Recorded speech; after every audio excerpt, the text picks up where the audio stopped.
When it comes to the inevitable passage of time, resistance is futile. People grow old, things become forgotten, and franchises, well, they get rebooted. In Trek's case, the circle of life can get even funkier. People take to media to declare it non-canon, make up lies about the franchise's future, and even declare positive reviews are powered by payola. Our beloved Next Generation is now over 30 years old, and it's fondly remembered by most fans, even though it was subject to some of what I just mentioned at the start of this list when it was first released. TNG is relatively stagnant. I mean, it's floating through the media void like a ship without nacelles. Yet it's clear the hunger is still there. We've had loads of new Trek in 2020, and with the success of the new Discovery series, even though it was subject to some of what I just mentioned at the start of this list, there is clear evidence that Trek can survive in this strange new world. And what better way than a reboot to bring forward the next generation of Starfleet explorers? The next generation, if you know what I mean. And just like the original TNG, any reboot will live or die by the quality of the characters. It will also be likely to be subject to some of what I mentioned at the start of this list. The bridge crew on TNG were memorable and likable, with interesting storylines, more concerned with exploring other cultures than it was about blasting CGI characters. And to portray the best characters, you need the best actors. So let us boldly go through these casting picks together in the hopes that this time, whoever plays Riker can sit on chairs properly. I'm Marcus Bronzy for Trek Culture. Jump into the jacuzzi that is my mind. The water is lovely. Here is 10 people we could and would like to cast in the Next Generation reboot that doesn't exist just yet. Number 10, Natasha Yar / Sela. Zazie Beetz. Star Trek has never been the most physical of franchises, but Natasha Yar was and is, if there's a reboot, ready to get down. She was the head of security. With roles in films like Deadpool 2 and Geostorm, Beetz is an expert in playing tough-talking and snarky characters, though she'd have to tone that down on the bridge, alright? Chain of command and all that. Hopefully she'll be able to do more than just that weird double fist punch if she gets into action. What's more, a fresh look at Natasha Yar would be a good chance to develop the character and give her more to do in general. Disappointingly,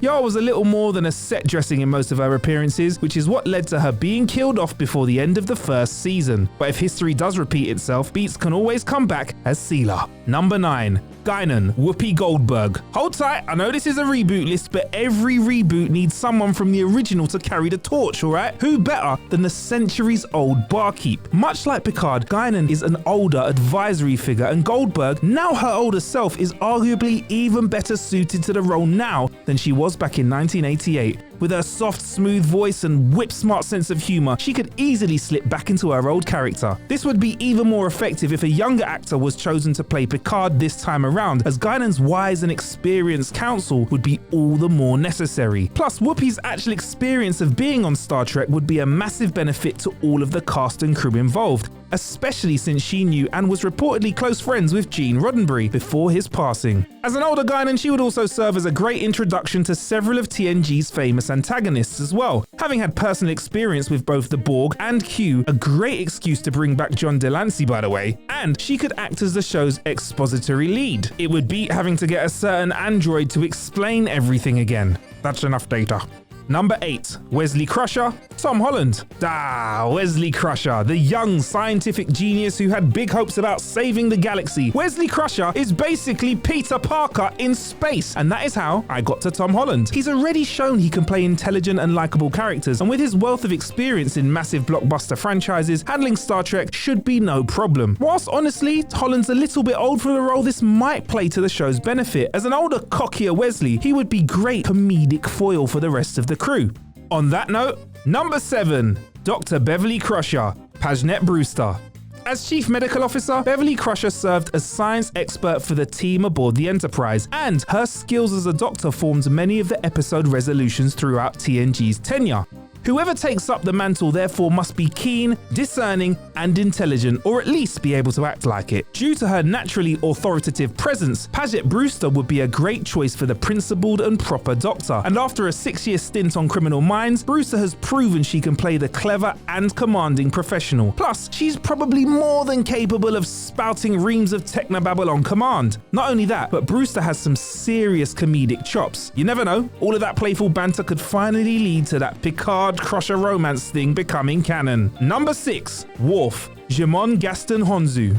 Whilst recently appearing in films like Guardians of the Galaxy and King Arthur, Legend of the Sword, the Jamon Gaston Honzu always seems to be relegated to the background, which is a shame because he's an award-winning actor who's been nominated multiple times by both the Academy and the Screen Actors Guild. That being said, it's time for Honzu to take on a leading role, albeit one in an ensemble cast, and coming in at a whopping 6'2", he's definitely physically capable of playing the towering Klingon that is Lieutenant Worf. This, coupled with the makeup he'd undoubtedly have to wear, would mean he'd be able to effectively disappear into the character. Whether Honzu would enjoy being strapped into a makeup chair for 4 hours every day, however, is another matter. If that's a deal breaker, chances are the OG Michael Dorn's still hanging around somewhere, and that would be a throwback.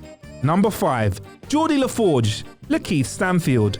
As a curious and courageous helmsman and later engineer for the Enterprise, Jordi LaForge was always full of a youthful energy and optimism. Lakeith Stanfield's natural eloquence and his ability to convey vulnerability would make him ideal for a young, intelligent Jordi. As a blind character who sees with the help of a visor, LaForge was an important figure in showcasing characters with disabilities in media, and as Stanfield has previously been open in addressing issues around such stigmatic subjects like mental health, character and actor would go hand in hand. Number 4. Deanna Troi, Gal Gadot.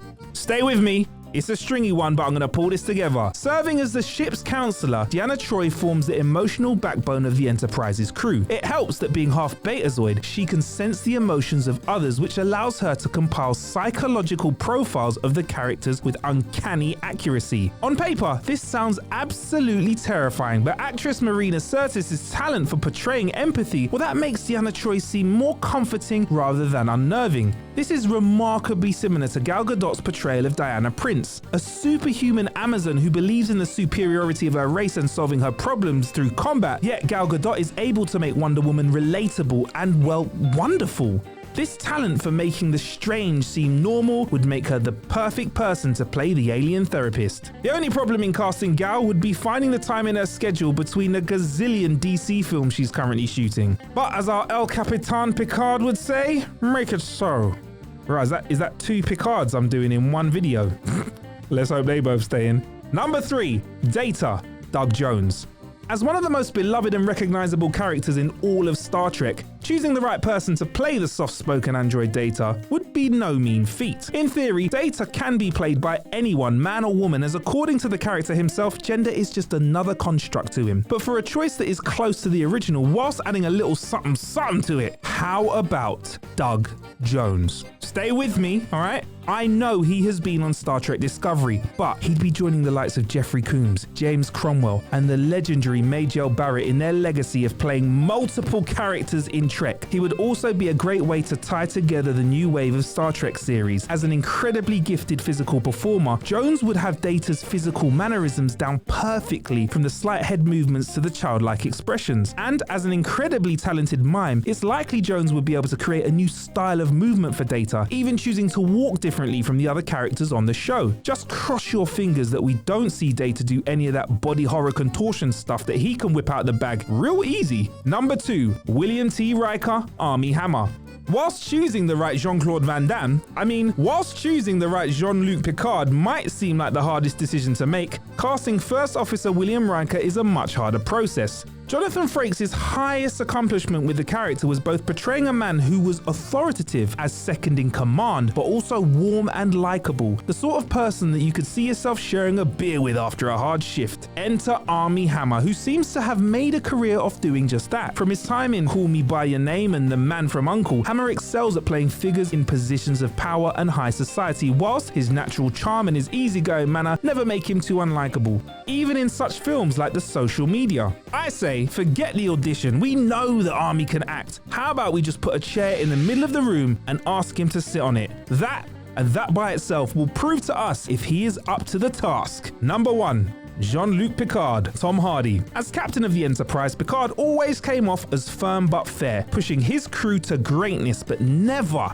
coddling them. Plus, Hardy's no stranger to going bold or playing pop cultural icons as we've seen from iterations of Bane and Bronson. On top of that, with Hardy's sheer power for driving the franchise forward, producers would be able to set their phasers to make a killing. Whilst Patrick Stewart lent a certain suave and sophisticated style to everyone's favourite gifable captain, Hardy would be an excellent choice for a younger, slightly rougher Picard, one who's still prone to making mistakes, acting hastily, and getting into a punch-up in a bar. It also makes perfect sense given Hardy already played a younger clone of Picard in Star Trek's Nemesis. That ties it up, I think. Of course, the only thing that really matters is how well Hardy can pull off a good old facepalm. That is the real Picard maneuver. Well, there you have it. 10 people we could cast in the Next Generation reboot if I get loads of money and my way. It goes without saying, if anyone from this list is cast in the new Treks, I will be expecting 20% direct to my account in gold pressed latinum. If you could do it, who would you see in a new Trek? Let us know in the comments. Also, drop us a like and subscribe. We're on Twitter at Trek Culture. I'm on the social medias too at Marcus Bronzy, MarcusBronzy. I've also got a podcast called How to Kill an Hour. Find that where you listen to yours. Until next time, live long and prosper.